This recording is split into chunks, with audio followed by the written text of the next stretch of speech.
समय दिया बच्चों को तो बच्चे भी बुढ़ापे में समय देंगे तुमको, नहीं तो तुम्हारा बुढ़ापा तो गया, मत दो समय।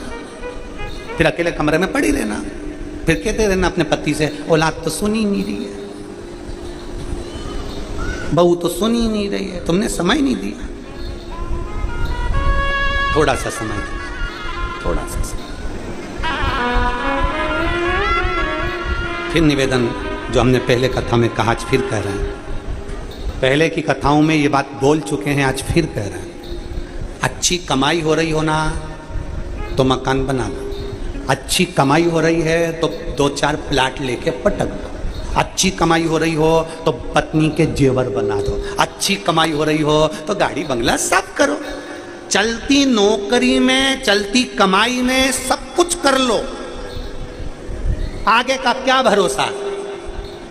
चलती नौकरी में, चलती कमाई में, दुकान अच्छी चल रही है अभी प्लाट ले लो, दुकान अच्छी चल रही है थोड़ा काम कर लो, अपनी सत्ता अच्छी चल रही है अपना काम कर लो, तो तुम ले लो प्लाट, मकान, जमीन, जायदाद सब कर लो चलते में।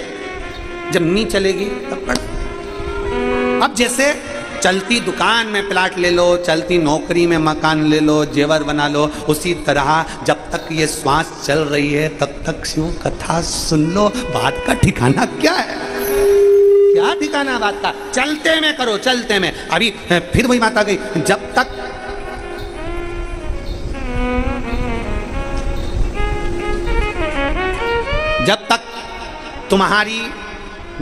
तुम्हारा शरीर चले, जब तक तुम्हारे घर में चले, तब तक खूब दान पुण्य कथा सत्संग भजन कीर्तन जो तुम्हारा मन करे, तीर्थ वगैरह सब करो।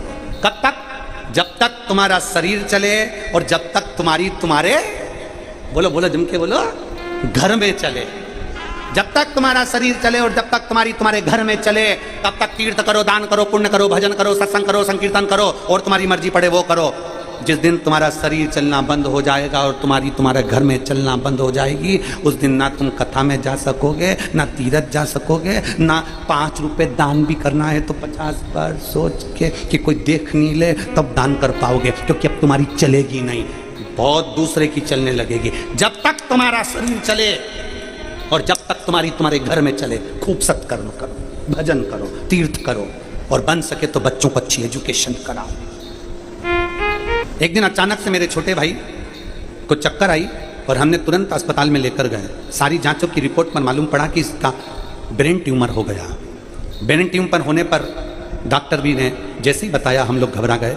डॉक्टर ने कहा इसका ऑपरेशन तो होगा, ऑपरेशन तो होगा, परंतु ब्रेन ट्यूमर का ऑपरेशन कराने वाले की गारंटी हम लोग नहीं ले सकते कि ये होश में आएगा नहीं आएगा, बच पाएगा नहीं बच पाएगा, क्योंकि इसमें ब्रेन पूरा खुल जाता है।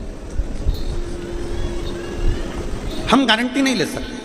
हमने डॉक्टर साहब से कहा तो फिर इसका कोई निर्णय तो क्या ऑपरेशन तो कराना पड़ेगा, पर इसमें ये उठेगा नहीं उठेगा इसका कुछ वो नहीं है। पहले से जैसा हो जाता है, बॉडी पड़ी रहती है, कई साल निकल जाते हैं पर उठ नहीं पाते। और इसका जो ट्यूमर है वो बड़ा विचित्र है, इसका बचना तो मुश्किल है, पर ऑपरेशन करा लो, कहीं थोड़ा बहुत चांस होगा तो बच जाए। अब क्या करें?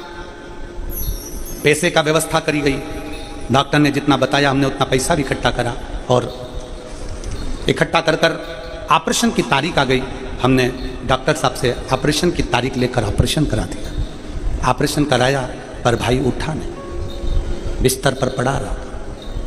बहुत समय हो गया, हॉस्पिटल से घर और बिस्तर से उठा नहीं। तब एक बार आपकी कथा सुनी, शंकर के शिवलिंग के पास हम कभी नहीं गए जल चढ़ाने के लिए। गुरुदेव सत्य बोले तो हम पहली बार शंकर के पास में जल चढ़ाने गए।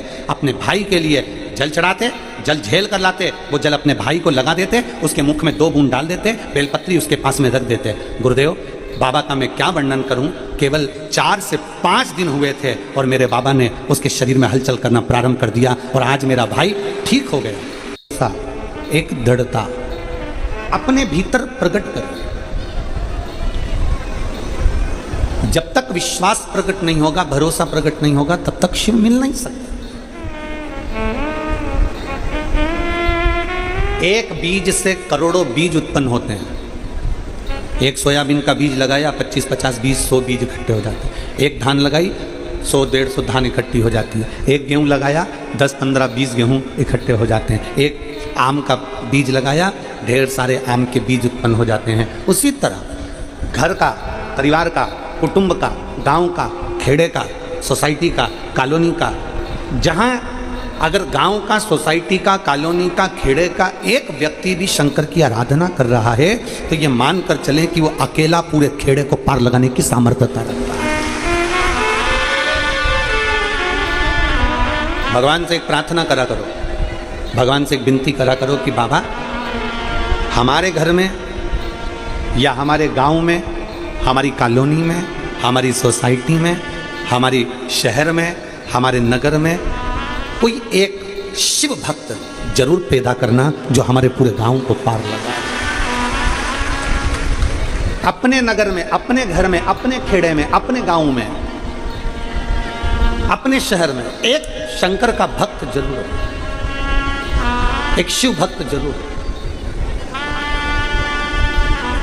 और मैं धन्यवाद देता हूं आप सभी मेरी बहनों को, मेरी जीजियों को, मेरी बेटियों को, मेरी माताओं को, मेरे भाइयों को, मेरे बेटाओं को मैं धन्यवाद देता हूँ।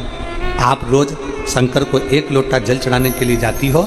केवल अपना अकेले का घर का उद्धार नहीं हो रहा। जब तुम भरा हुआ कलश लेकर मंदिर जाती हो ना, जितने लोग तुमको देखते हैं ना, हमारा हिंदू धर्म शास्त्र कहता है, सनातन धर्म कहता है कि भरा कलश का दर्शन करने से कार्य सफल होता है। भरे कलश का दर्शन करने से कार्य सफल होता है। जब आप रोज अपने घर से भरा हुआ कलश लेकर जाती हो, ना जाने कितने लोग देखते हैं तो उनका दिन मंगलमय होता है। केवल अपना नहीं, सर्वे भवन सर्वे, सब जगत के सुख के लिए, सर्वे भवन्तु सुखिनः, सबके लिए, सब जगत कल्याण के लिए। एक शिव तत्व को धारण करना, एक शंकर भगवान के अविरल भक्ति को धारण करना, भगवान शिव की अविरल भक्ति को अपने भीतर उतारना, ये कोई सहजता का विषय नहीं। मित्रों, आशा करता हूँ कि यह धार्मिक शिक्षाप्रद कथा आप लोगों को अवश्य पसंद आई होगी। अगर आप लोगों को यह कथा पसंद आई हो तो इस कथा को लाइक करें और अधिक से अधिक लोगों को शेयर भी करें, जिससे कि वे भी इस शिक्षाप्रद उत्तम कथा को सुनकर अपने जीवन को सुखी एवं सामर्थ्य बना सकें। मित्रों, अगर अभी तक आप लोगों ने हमारे चैनल को सब्सक्राइब नहीं किया है तो तुरंत सब्सक्राइब कर लें, जिससे कि नोटिफिकेशन के माध्यम से आप लोगों को हमारे नए नए वीडियोस, शिक्षाप्रद कथाएं तुरंत प्राप्त हो सके और आप उसको सुन करके अपने जीवन को सुखी बना सकें। तो कल फिर किसी नए धार्मिक कथा को लेकर के आप लोगों के समक्ष फिर से प्रस्तुत होंगे। तब तक के लिए राम राम।